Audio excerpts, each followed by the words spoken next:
Hello everyone, this is Sunil Jangra, your physics educator. Welcome to the channel. तो कैसे आप सब? आई होप सभी अच्छे और अच्छे से पढ़ रहे होंगे।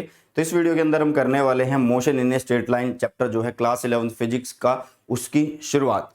देखिए, कोई भी चैप्टर जब हम पढ़ते हैं, चाहे किसी सब्जेक्ट का हो, तो हमें उसका हमेशा बेसिक जानना चाहिए कि यार हाँ, बेसिक टर्म्स क्या है उस चैप्टर के अंदर, है ना। तो सबसे पहले आज जो वीडियो रहेगा वो इंट्रोडक्शन पे रहने वाला है। हम बात करेंगे कुछ छोटी छोटी चीज़ों की, कि मैकेनिक्स क्या होता है, काइनेमेटिक्स क्या होता है, स्टैटिक्स क्या होता है, डायनेमिक्स क्या होता है ना। मोशन के बारे में जो चीज़ें हमें बता रही होती है, rest, motion, frame of reference, one dimensional, two dimensional, three dimensional, सभी चीज़ें आज इस वीडियो के अंदर करने वाले हैं। और लगभग 15-20 मिनट के अंदर हम इस वीडियो को खत्म कर देंगे और बहुत बढ़िया तरीके से आप लोगों को समझाया जाएगा। तो इस वीडियो को पूरा देखना है। अगर अभी तक चैनल को सब्सक्राइब नहीं किया, फटाफट से चैनल को सब्सक्राइब कर लीजिए। बहुत बढ़िया कंटेंट चैनल पे आता है, डेली आता है आप लोगों के लिए। हाँ, बेल आइकन को जरूर प्रेस कर लेना ताकि वीडियो जब भी आए इस चैनल के ऊपर, वैसे डेली आती है ना, तो उसका नोटिफिकेशन तुम्हारे पास आ जाए। चलिए शुरुआत करते हैं इंट्रोडक्शन की। Motion in a straight line का आज क्या है? इंट्रोडक्शन है। ओके, चलो। तो सबसे पहले motion in a straight line भाई किसके अंदर आता है? देखो यार, motion in a straight line, motion in a plane, ये सब चीजें आने वाली हैं किसके अंदर? काइनेमेटिक्स के अंदर। तो काइनेमेटिक्स किसका सब पार्ट है? ठीक है, वो हमें जानना चाहिए। तो काइनेमेटिक्स जो है वो सब पार्ट है भाई साहब मैकेनिक्स का। मतलब मैकेनिक्स क्या है, सबसे पहले हम ये देखने वाले। तो मैकेनिक्स है ब्रांच ऑफ फिजिक्स जो डील करती है किसके साथ? कंडीशंस ऑफ रेस्ट और मोशन के साथ। किसकी? मटेरियल ऑब्जेक्ट जो हमारे चारों तरफ है। भाई हमारे चारों तरफ जितने भी ऑब्जेक्ट हैं, उनके रेस्ट और मोशन में रहने वाली जो कंडीशंस होती है, उनकी जो स्टडी होती है, उनको बोला जाता है क्या? उनको बोला जाता है क्या? मैकेनिक्स। अब मैकेनिक्स के होते हैं हमारे पास सब पार्ट्स। कितने सब पार्ट्स हैं भाई? स्टैटिक, काइनेमेटिक्स एंड डायनेमिक्स है। क्या है? स्टैटिक, काइनेमेटिक एंड डायनेमिक्स है। इसमें देखिए हम क्या करेंगे, इसमें हम क्या करेंगे, हम करेंगे deals with the study of object, deals with the study of object at rest. बात ही खत्म हुई। हाँ जी, कहाँ पे? जो रेस्ट पे होंगे। हाँ जी, जो कहाँ पे होंगे? रेस्ट पे होंगे, या फिर बोलो कि इन इक्विलिब्रियम होंगे। उन पे अलग अलग फोर्स लग रही होंगी, फिर भी अगर वो इक्विलिब्रियम में रेस्ट पे हैं, तो उस वाली स्टडी को, मतलब जिस जो ब्रांच उसकी स्टडी करती है, उसको बोला जाता है स्टैटिक। स्टैटिक, समझे? कहने का मतलब कि स्टैटिक में हम जो चीजें रेस्ट पे हैं उनकी बात कर रहे होंगे, जो चीजें रेस्ट पे हैं उनकी बात कर रहे होंगे। ओके। काइनेमेटिक्स और डायनेमिक्स में हम किसकी बात कर रहे होंगे? काइनेमेटिक्स एंड डायनेमिक्स में हम एक ही बात कर रहे होंगे, और वो कौन सी है? एक मिनट रुकिएगा। वो कौन सी है?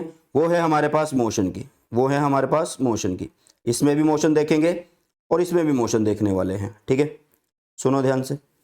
इसमें भी मोशन देखने वाले हैं और दूसरे में भी क्या करने वाले हैं? मोशन देखने वाले हैं। क्लियर है? ठीक है, चलो। तो सर फिर दोनों में डिफरेंस क्या है? डिफरेंस जो मेन है वो ये है, ध्यान से सुनो।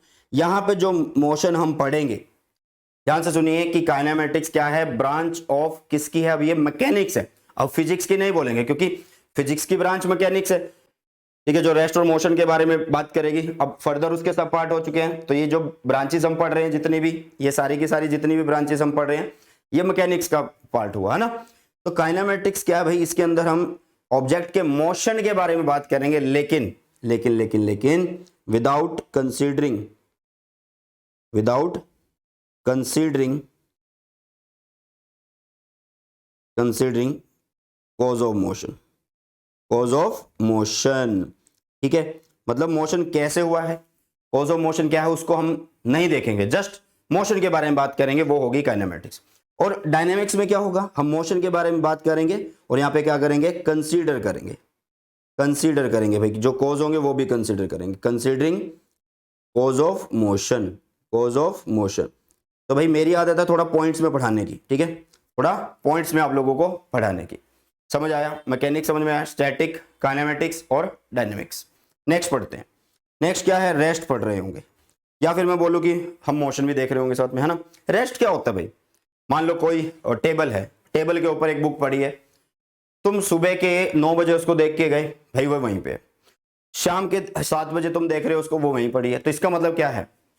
जब भी किसी ऑब्जेक्ट की पोजीशन चेंज ना हो टाइम के साथ, when position position of an object does not change with time, change with respect to time या विद टाइम, ठीक है, उसको क्या बोलेंगे, उसको रेस्ट पे हम बोलने वाले हैं। When position of an object does not change with time, उसको क्या बोला जाता है, रेस्ट पे बोला जाता है। ओके, अगर यहां पे क्या होता है, अगर ऑब्जेक्ट की पोजीशन क्या करे, पोजीशन चेंजेस विद टाइम, ठीक है, तो उसको क्या बोला जाएगा, मोशन बोला जाएगा। उसको क्या बोला जाएगा भाई, मोशन बोला जाएगा। सिंपल सी बात है। कोई अगर पार्टिकल, कोई ऑब्जेक्ट टाइम के साथ अपनी जगह को नहीं बदल रहा है, अपनी पोजीशन को नहीं बदल रहा है, उसे रेस्ट बोला जाएगा। अगर बदल रहा है तो उसे मोशन बोला जाएगा। ठीक है, चलो अब ध्यान से देखना यहां पे हमने क्या लिखा है, एक नोट बना के लिखा हुआ है।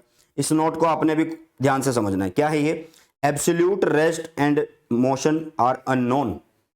कि जो एब्सोल्यूट रेस्ट है और एब्सोल्यूट मोशन है वो अननोन है।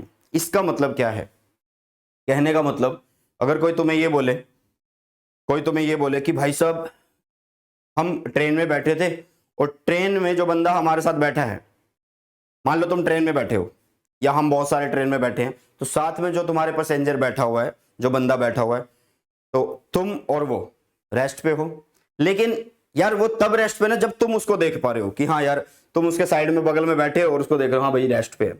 लेकिन अगर स्टेशन पे कोई बंदा खड़ा हो या बाहर ट्रैक के बाहर कोई बाहर से अगर देख रहा हो, तो ट्रेन पूरी मूव कर रही है।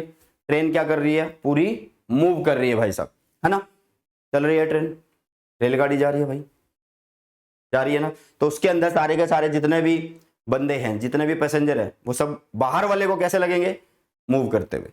ठीक है, समझ आया। दूसरी बात कि अगर हम मान लो किसी चीज को ये भी बोलते हैं कि चलो बोल दिया कि यार ये बॉडी रेस्ट पे है, जैसे टेबल के ऊपर क्या रखी हो, एक बुक रखी हो और बोल दिया कि ये रेस्ट पे है, ठीक है, वो रेस्ट पे फिर भी नहीं मानी जा सकती। ठीक है, क्योंकि अर्थ तो यार घूम रही है सन के चारों ओर, ठीक है, और अपने एक्सिस पे भी घूमती है। तो एब्सोल्यूट रेस्ट और मोशन जो है वो अननोन है। ये डिपेंड करता है कि कहां से इसको ऑब्जर्व किया जाता है, कहां से ऑब्जर्व किया जाता है, इस पर डिपेंड करता है। समझ आई चीजें। तो आप बोल सकते हो कि एब्सोल्यूट रेस्ट एंड मोशन जो है वो अननोन है। कोई भी एब्सोल्यूट रेस्ट पे नहीं है, कोई भी एब्सोल्यूट मोशन में नहीं है। हम इसलिए रिलेटिव मोशन को पढ़ते हैं, हम इसलिए रिलेटिव चीजों को पढ़ते हैं कि इसके रिलेटिव में कितना मोशन कर रहा है। ठीक है, कोई चीज अगर रेस्ट पे है तो उसके रिलेटिव में दूसरी बॉडी का क्या मोशन है, तो रिलेटिव चीजों को पढ़ रहे होते हैं। क्लियर है। चलो अब पोजीशन स्पेसिफाई करने के लिए हमें जरूरत होती है फ्रेम ऑफ रेफरेंस की। ठीक है, जैसे अभी मैंने क्या बोला कि तुम ट्रेन में बैठे हो, तुम्हारे साथ दूसरा पैसेंजर बैठा है, उसको आप देख रहे हो, तो तुम्हारे अकॉर्डिंग वो क्या है, रेस्ट पे है। अगर ट्रेन चल भी रही है और वो बैठा है, तुम भी बैठे हो, तो वो फिर भी तुम्हें लगेगा कि रेस्ट पे है। लेकिन बाहर से कोई बंदा देख रहा है तो उसके लिए मूविंग है। तो वो देखने से डिपेंड कर रहा है, मतलब ऑब्जर्वर किस जगह पे है भाई साहब, ऑब्जर्व कहां से किया जा रहा है, उस पर डिपेंड करेगा। और वो खेल होता है किसका, फ्रेम ऑफ रेफरेंस का। फिर फ्रेम ऑफ रेफरेंस क्या होता है, देखो यार फ्रेम ऑफ रेफरेंस क्या होगा। फ्रेम ऑफ रेफरेंस को इस तरीके से समझेंगे, हम यहाँ पे 3 एक्सिस ले रहे होंगे। क्या एक्सिस ले रहे होंगे, यहाँ पे 3 एक्सिस इस तरीके से ले रहे होंगे। ये मान लीजिए ये एक एक्स एक्सिस है, ये एक वाई एक्सिस है और ये जेड एक्सिस है। मतलब पूरा एक कोऑर्डिनेट सिस्टम हमने यहाँ पे बना दिया है। अब यहाँ पे एक क्या लगा दी है, क्लॉक लगा दी है। यहाँ पे क्या लगा दिया हमने, एक क्लॉक लगा दी है। ठीक है, बिल्कुल ओरिजिन पे हमने एक क्लॉक लगा दी है। एक ऑब्जेक्ट है जिसको हम ये एक ऑब्जेक्ट है, ये कौन है, एक ऑब्जेक्ट है। ओके, ध्यान से समझते जाना भाई साहब, बहुत बढ़िया तरीके से समझाऊंगा। अब यहाँ पे क्लॉक के अकॉर्डिंग टाइम जो है भाई, क्लॉक के अंदर टाइम बदल रहा है, बट ये ऑब्जेक्ट अपनी पोजीशन वहीं पे रखा हुआ है। तो इसके अकॉर्डिंग, इस फ्रेम ऑफ रेफरेंस के अकॉर्डिंग यहां से जब देखा जा रहा है तो भाई ये ऑब्जेक्ट क्या है, क्या कर रहा है, रेस्ट पे है। समझ आया। मान लो यहाँ पे मैं कोई एक पर्सन बिठा दूं, यहाँ पे कोई एक भाई साहब को खड़ा कर दूं यहाँ पे कि भाई तू आ जा यहाँ पे, ठीक है, तू आ जा यहाँ पे। ठीक है, जूम कर देते हैं, देखो ये भाई साहब आए यहाँ पे, खड़े हो गए। तो इन भाई साहब ने क्या देखा, इन भाई साहब ने इस ऑब्जेक्ट को देखा, तो ये कह रहे हैं कि भाई इसकी पोजीशन नहीं चेंज हो रही है, इसकी पोजीशन नहीं चेंज हो रही है। तो ये कौन है, ये ऑब्जर्वर है। ऑब्जर्वर है, और जिस सिस्टम में इसने बैठ के ये बात करी है वो हो गया इसका फ्रेम ऑफ रेफरेंस। ठीक है, फ्रेम ऑफ रेफरेंस। क्लियर हुई चीजें? क्लियर हुई चीजें? ठीक है, तो फ्रेम ऑफ रेफरेंस क्या करता है? स्पेसिफाई करता है position, specify the position of object, specify the position of object. अगर ऑब्जेक्ट की पोजीशन, मान लो यहीं से आप बैठ के देख रहे हो इस ऑब्जेक्ट को और इसके ऑब्जेक्ट की पोजीशन चेंज हो रही है, तो इसका मतलब वो फिर बोलेगा कि हाँ यार ये मोशन में है, ये मोशन में है। तो फ्रेम ऑफ रेफरेंस क्या है? कोऑर्डिनेट सिस्टम है जो स्पेसिफाई करता है पोजीशन ऑफ ऑब्जेक्ट, जिसमें हम सेंटर पे या तो ये मान सकते हैं कि खुद बैठ जाएं, मतलब जो ऑब्जर्वर है उसको बैठा दे, या फिर वहां पे एक क्लॉक रख दे जिसके अकॉर्डिंग हम चेक कर सकते हैं कि यार किसी ऑब्जेक्ट की पोजीशन चेंज हो रही है या नहीं हो रही है। सभी का रेस्ट और मोशन डिपेंड करेगा फ्रेम ऑफ रेफरेंस पे, फ्रेम ऑफ रेफरेंस पे। ठीक है, अभी जैसे हम मान लो किसी रोड के ऊपर खड़े हैं और गाड़ी आ रही है या गाड़ी जा रही है, कोई कार आ रही है या कार जा रही है, तो तुम बोलोगे कि कार जा रही है या कार आ रही है, मूविंग है, आप बोलोगे कि कार मूविंग है। तो तुमने क्या किया कि रोड को फ्रेम ऑफ रेफरेंस मान लिया है। तुमने क्या किया है? रोड को फ्रेम ऑफ रेफरेंस मान लिया है। ठीक है बेटा, ये होता है आप लोगों के पास फ्रेम ऑफ रेफरेंस का कॉन्सेप्ट। नेक्स्ट आ जाते हैं एक बहुत बढ़िया कॉन्सेप्ट जिसको बोलते हैं concept of point object. Point object क्या है? ठीक है, पॉइंट ऑब्जेक्ट क्या है? मान लीजिए एक ऑब्जेक्ट है, मान लीजिए एक ऑब्जेक्ट है, ओके, और मान लो वो ऑब्जेक्ट, मान लो एक मूविंग बॉडी है, या मैंने बोल दिया कि वो एक कार है। क्या है? वो एक कार है भाई साहब। ठीक है, मैंने बोल दिया कि वो एक कार है, ओके, और लगभग उसने 5 मिनट के अंदर, मान लो मैंने उसको दिए 5 मिनट कार को, और उस कार ने क्या कि 5 मिनट के अंदर उसने ये बोल दो कि 1 किलोमीटर उसने कवर कर लिया। जस्ट हम एक एग्जांपल मान रहे हैं कि 5 मिनट में उसने 1 किलोमीटर या फिर भाई 1.5 किलोमीटर जो है कवर कर दिया है। तो ध्यान से देखो, गिवन टाइम के अंदर जब भी कोई ऑब्जेक्ट, सुनना ध्यान से, बहुत ज्यादा इंपॉर्टेंट कॉन्सेप्ट है ये, जब भी कोई ऑब्जेक्ट गिवन टाइम के अंदर अपने साइज से ज्यादा डिस्टेंस कवर कर लेता है उसको बोला जाता है पॉइंट ऑब्जेक्ट। उस टाइम उसको कंसीडर कर लिया जाता है पॉइंट ऑब्जेक्ट। चाहे ये स्ट्रेट लाइन में मूव करे, हाँ जी, चाहे ये सीधा जाए, चाहे स्ट्रेट लाइन में मूव करे, ठीक है, चाहे वो सर्कल में मूव करे, चाहे वो सर्कल में मूव करे, लेकिन अगर कोई ऑब्जेक्ट गिवन टाइम इंटरवल के अंदर अपने साइज से ज्यादा डिस्टेंस कवर कर लेता है तो वो कहलाता है क्या? Point object. समझ आया? समझ आया? तो concept point object, concept of point object ये रहने वाला है यहां पे। ठीक है, ये बेसिक है, इंट्रो है। इसके बाद जब हम बाकी चीजें करेंगे, डिस्टेंस, डिस्प्लेसमेंट, स्पीड, एक्सेलरेशन, तो उनको न्यूमेरिकल की हेल्प से कर रहे होंगे। ओके बेटा, चलो, तो समझ में आया। नेक्स्ट पढ़ते हैं, मोशन इन 1, 2 और एंड 3 डायमेंशंस। मतलब 1 डायमेंशनल मोशन क्या होता है? 1 डायमेंशनल मोशन क्या होता है? जैसा कि अगर यार मैं यहां पे एक एक्सिस बनाऊं, ठीक है, यहां पे मैंने एक्सिस बना दिया, ये है एक्स एक्सिस, ये है वाई एक्सिस और ये है जेड एक्सिस। ठीक है, अब यहां पे क्या हो रहा है कि एक ऑब्जेक्ट मूव कर रहा है, मान लो स्ट्रेट लाइन के ऊपर। सुनना ध्यान से, एग्जांपल अगर मैंने ले लिया कि ऑब्जेक्ट मूव कर रहा है कहां पे? स्ट्रेट लाइन पे, motion in a straight line, straight line. ठीक है, जैसे कि एग्जांपल और बढ़िया हो सकता है, बोल दो कि car moving on a straight road, car moving on a straight road, कि कार जो है वो स्ट्रेट रोड पे मूव कर रही है।